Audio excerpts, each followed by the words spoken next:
Beautiful fall day, election day of 2022. And this is a wonderful stretch of the D&H Canal south of the Peterskill Aqueduct, just south of New York Lock 22. There were 4 different strategies to enlarge the D&H Canal. The most extreme was rerouting, and they were forced to do that in High Falls. Our 5 locks walk, soon to be 6 locks, was part of a rerouting of the canal in High Falls to accommodate these much bigger boats. Boats had been 70 foot long, 9 foot wide. Eventually they're 91 foot long, 14 and a half foot wide. So they had to, the original canal being 32 foot wide on the top, 16 to 20 on the bottom, you had to do something. So rerouting was the most extreme, only when you had to do it.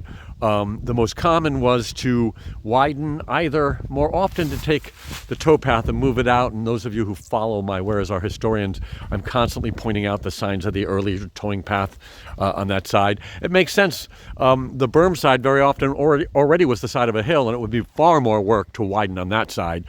So, move it this way. But the most elegant, if you ask me, solution, and I don't know why they didn't employ it more, except I'm going to think it was because of a lack of material. The most elegant solution would be to square up the sides. And we have court testimony, and they talk about how they squared up in certain spots. This was a strategy in towns where you didn't have the right to widen necessarily with subsequent building alongside the canal because of the canal. But this section didn't have that problem. But what it did have was a preponderance of stone.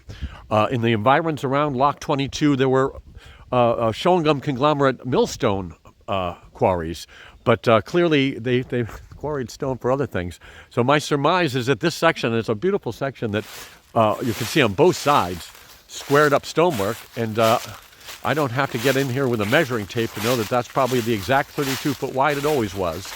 And they were able to do that in this stretch south of Lock 22 and for a while north, and then it peters out. They go over, I see signs of the second towing path and stuff. But no doubt the preponderance of this wonderful Shawangum conglomerate stone led them to find that this was the best way to accommodate 2 14 and a half foot wide boats. Squaring up.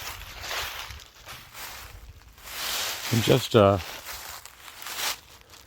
here we are with a great example of the local Shawangum conglomerate stone that they use to square up the sides of the canal. This is here on the towpath side. These are real easy to look at here. They would just put them, presumably the clay and the content of the soil made them watertight enough. And if you look up here a little ways, you'll see in the trees the stonework on either side. Well, here, look, the squared up sides here. Clearly this is filled in a little bit because over the years, because I'm about 6 foot tall and I'm above the top of this stone. And then we've got the same thing over here. As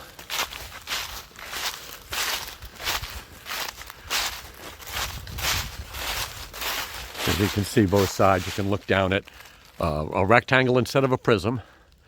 The nice stonework here, some stark, these trees are going to push it all out. Let's get a national park trail on here and clean these trees out. That's what I want to do. You can see right along in here, we're at that point where the stones were so obvious right on the towpath right there.